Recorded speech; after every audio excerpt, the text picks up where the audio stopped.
Olá, tudo bem? Sejam bem-vindos ao canal. Sou o professor Igor Redua e hoje nós vamos estar ministrando a nossa última aula sobre o curso de Teologia da Divina Comédia. Então nós iniciamos o nosso curso com a aula número 1, que é uma contextualização sobre quem foi Dante Alighieri. Depois nós tivemos a aula número 2, que falamos sobre o livro do Inferno, talvez o mais conhecido da obra. Depois, na aula número 3, nós falamos sobre o livro do Purgatório, que fala justamente sobre a questão da esperança. E agora nós estamos encerrando o nosso curso com a aula número 4 sobre o livro do Paraíso. Então, o curso intitulado Teologia da Divina Comédia fala sobre uma perspectiva filosófica e teológica do livro de Dante Alighieri, A Divina Comédia.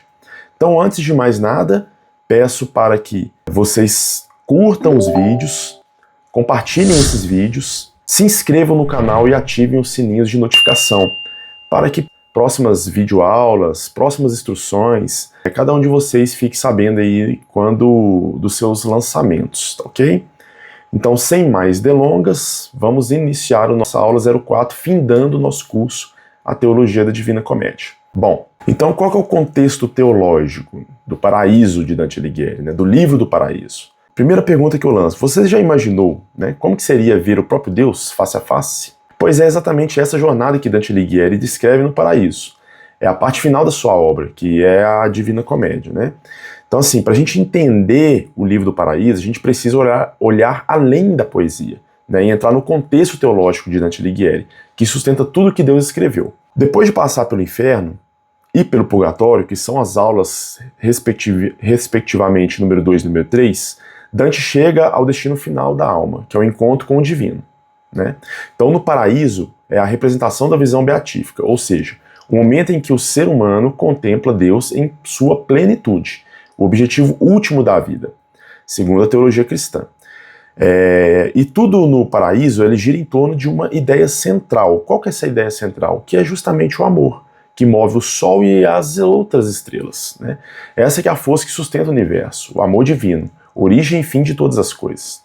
Então o que Dante imagina? Ele imagina o céu como um grande sistema de esferas, baseado na cosmologia medieval, que é a base da sua obra. Cada esfera representa um grau de proximidade com Deus, e nela habitam almas que viveram virtudes específicas.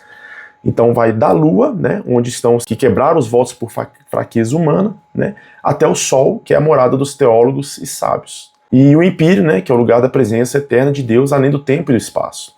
Então a gente vai estudar agora cada estrela, cada esfera, cada céu que comporta os 9 círculos do céu. Bom, então trazendo a questão do layout literário das suas poesias, o Livro do Paraíso, que é um dos 3 livros que compõem a obra da Divina Comédia, ele é confeccionado também em 33 cantos, compreendido por 9 céus que estariam no entorno de toda a atmosfera terrestre. Então, atravessando a esfera de fogo, Beatriz, lembra da Beatriz? Que é representada pela fé, ela vai guiar Dante em direção à Lua, explicando essa ascensão. Então, no próprio livro ela explica a ascensão aos 9 céus.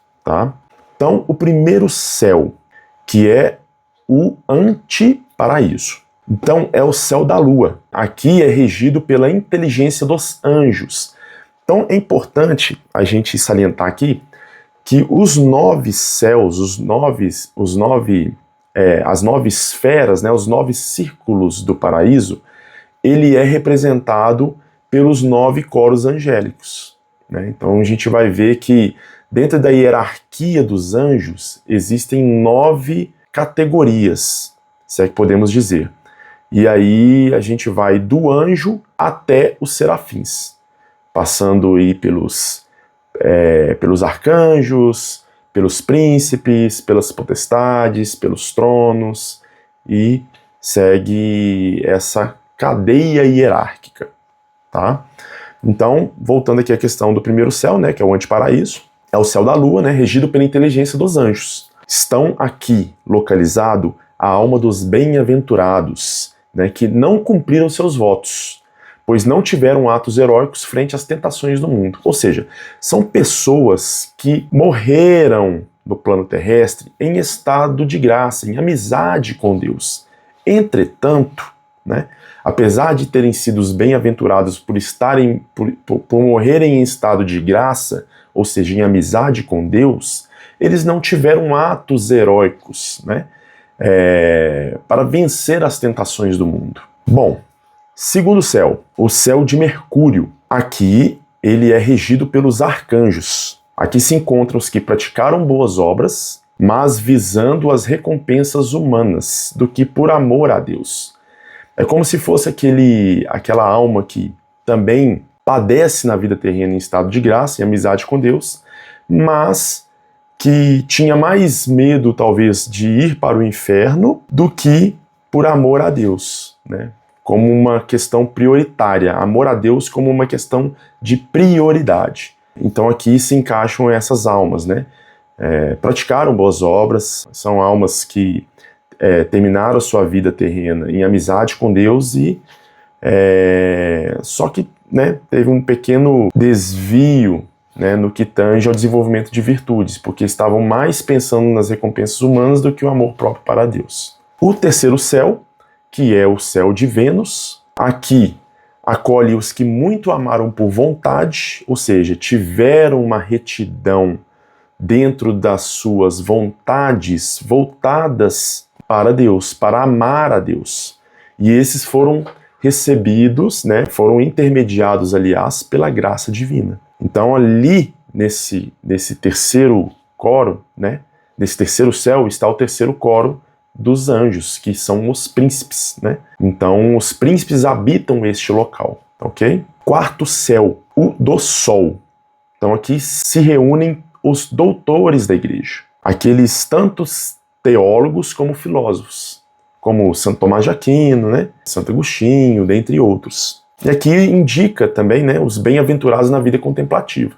Então aqueles teólogos, filósofos, aqueles religiosos que viviam a vida contemplativa estão justamente localizados aqui nesse quarto céu. E aqui é regido dentro dos coros celestes pelas potestades. Quinto céu, que é o de Marte. Então aqui estão os que defenderam com armas a Santa Igreja Católica, movidos por altas virtudes, os militantes da fé. Regido aqui, né, no caso, dentro dos coros celestes, pelos principados. Então aqui estão aquelas almas que degladiaram, militaram em prol da Igreja Católica, em prol da doutrina, em prol da fé católica. Esses aqui se localizam no quinto céu, então, que é o céu de Marte. O sexto céu, que é o de Júpiter. Aqui estão localizadas as almas dos príncipes justiceiros, pessoas de relevante vida pública, dotadas de grandes virtudes, que governaram e lideraram como grandes homens. Então aqui a gente está falando dos grandes reis, dos reis virtuosos, dos governantes virtuosos, aqueles que conduziam o seu povo na reta doutrina, conduziam seu povo dentro da hierarquia e disciplina da Igreja Católica. Então, aqui, dentro dos coros celestes também, é regido pelas dominações. A sexta categoria dos coros celestes, né, das substâncias celestes. Sétimo céu, o céu de Saturno. Então aqui são regidos, né, dentro dos coros celestes pelos tronos. Estes que estão bem próximos já de Deus, né? Dentre as substâncias angélicas, os tronos são os que mais contemplam a Deus. Então, justamente em associação, né, em comparação, são aqueles que praticaram a temperança e a prudência em suas vidas, de forma contemplativa. Aqui podem ser também encaixados místicos, né, pessoas detentoras de grande sabedoria e entendimento sobre as coisas naturais e do universo. Oitavo céu, o céu das estrelas fixas, né, tem por inteligência motriz, ou seja, tem por virtus, presença dentro desse círculo, né, que é o oitavo, os querubins, que são os que estão mais próximos de Deus logo depois dos serafins, né? Então os querubins, eles são eles que regem este céu. Então aqui estão os apóstolos, presta bem atenção, neste círculo, né, neste céu, nesta esfera, estão os apóstolos e outras figuras de relevante grandeza, que experimentaram a glória e a alegria de estarem mais próximos de Deus. São aqueles que foram martirizados, aqueles que morreram pelo derramamento do seu próprio sangue, por amor a Cristo, por adesão à cruz de Cristo. Então aqui estão aqueles que se entregaram integralmente à cruz de nosso Senhor Jesus Cristo, que é o oitavo céu. E o último céu, né, que é o empíreo, o mais alto dos céus. Aqui ele é regido pelos serafins, que é a categoria mais alta dentro da hierarquia dos coros celestes. É onde contém os 7 primeiros coros angélicos. As almas aqui se encontram em plenitude perfeitíssima com Deus, na máxima beatitude. O que quer dizer esses onde contém os 7 primeiros coros angélicos? Quando a gente pega os 9 coros angélicos, a gente divide em 3 categorias principais. São os 3 primeiros, né, que são os serafins, querubins e os tronos.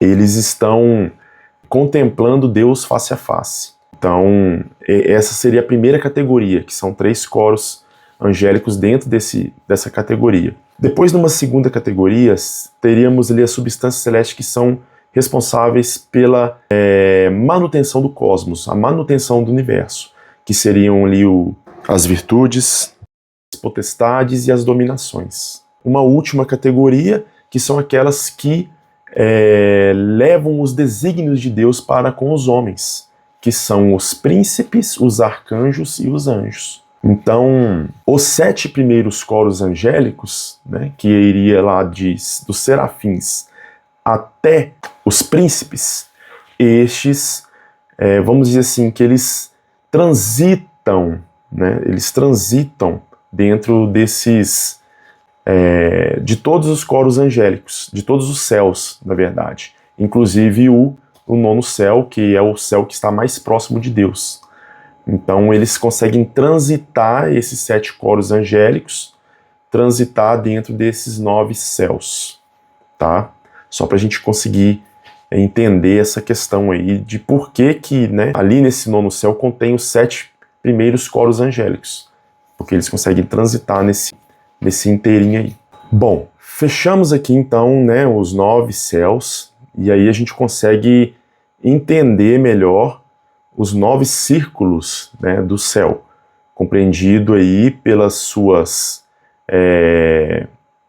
atos de virtude das almas que estavam na Terra, né, e que morrem em amizade com Deus. Então, as condutas em vida, né, de cada uma dessas almas definem qual céu que ela se localiza, segundo Dante Alighieri.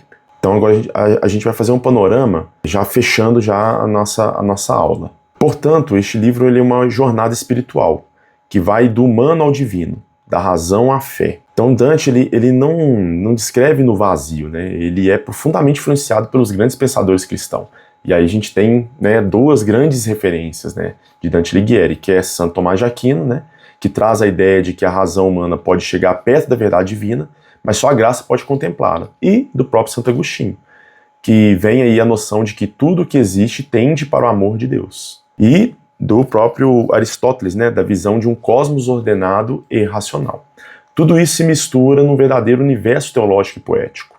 Então a linguagem de Dante Alighieri ela é cheia de luz, e isso não é à toa. A luz ela representa a graça e o entendimento espiritual. Quanto mais a alma se aproxima de Deus, mais luz ela recebe. E mais verdade ela enxerga. O amor ele é a energia que move todo esse sistema, como uma força cósmica e espiritual, que mantém o universo em harmonia. E quem que conduz Dante nessa jornada? Então é Beatriz, que é o símbolo da sabedoria divina e da graça redentora. Lembra que eu falei que Beatriz, quando Virgílio, né, conduz Dante, entrega Dante a Beatriz, existe uma questão de dualidade entre a percepção de Beatriz ser a própria igreja, né, a própria igreja que acolhe, bem como a própria fé, e que a fé, ela é, a princípio, na configuração, no layout de Beatriz, é como se fosse aquela fé da esperança, aquela fé de que é possível a salvação. E aqui já no livro do Paraíso, aqui ela é consagrada como a igreja triunfante. Então a Beatriz tem essa dualidade, né, de fé e igreja. A fé da esperança, que é representada justamente pela igreja padecente. Então aquela esperança de que nós podemos ascender aos céus, mesmo que seja através do purgatório, e depois a consagração dessa fé no livro do Paraíso, porque já não carece mais de fé, não cabe mais naquela sua etimologia de acreditar nas coisas que não se veem, porque aqui já se vive o céu, aqui já se vive o paraíso. Então a visão de Beatriz ela é muito importante nesse sentido. Tá? Então, quando Beatriz substitui Virgílio, né, que representa a razão, só há essa forma de se chegar a Deus, né? Que a razão por si só não basta, é preciso ter essa fé, né, e esse amor. E no último canto, Dante alcança o ápice da experiência mística. Ele vê Deus, né, nos círculos do Pai, do Filho e do Espírito Santo, e dentro deles o rosto humano de Cristo. É o reencontro perfeito entre o humano e o divino, a culminância da fé cristã. Então, o Paraíso de Dante não é só uma viagem pelos céus, é uma viagem pela alma humana. Mostra que a vida é uma busca constante pelo amor, pela luz e pela união com Deus. No fim das contas, tudo que existe, do menor átomo ao maior planeta, se move pelo mesmo impulso, pela mesma monção, que é o amor que move o Sol e as outras estrelas, né, as outras esferas, os outros céus. Então, Dante Alighieri, ele traz dentro da sua obra todo esse trajeto.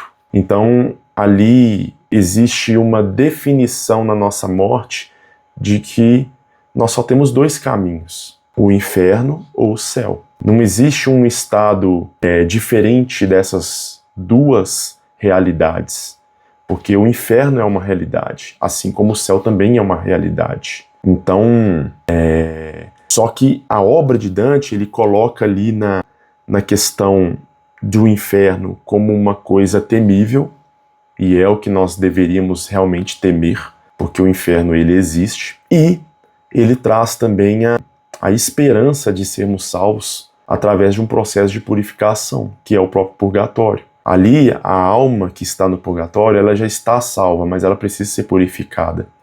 E aí a gente vai ter a plenitude da salvação na ascensão aos 9 céus. Somente assim que nós podemos ter a graça divina plena. Poderemos assim encontrar Deus face a face. Então, a importância teológica, filosófica da obra de Dante Alighieri é isso, né? Tudo é regido pelo amor. Então, quando a gente não tem amor a Deus, quando nós nos afastamos de Deus, nós estamos em inimizade com Ele. E aí nós temos um caminho pré-definido. E quando nós mantemos essa amizade, quando nós nos mantemos em estado de graça, através dos sacramentos, nós estamos manutenindo essa amizade com Deus através da sua graça santificante. Então é importante que nós utilizemos, né, em toda essa compreensão, a nossa razão e a nossa fé. Porque Dante Alighieri ele traz essa questão da escolástica, esses ensinamentos de Santo Tomás de Aquino, de que fé e razão não podem ser separadas. Essa obra aqui, ela diz muito sobre isso. Ela diz muito sobre essa questão de fé e razão caminharem de forma concomitante. Então, apesar de todas as ideologias modernas, né, as ideias modernistas, as filosofias modernas, até as teologias modernistas também, elas meio que cismam fé e razão.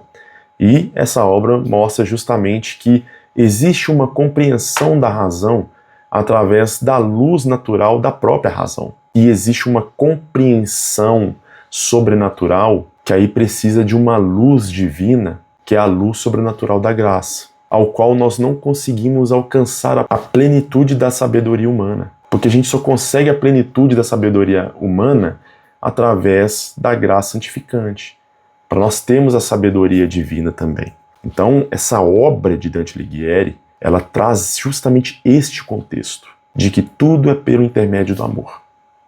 tudo deve ser vislumbrado pela ótica da razão e da fé, bem definidos na figura de Virgílio e Beatriz. Fé e razão.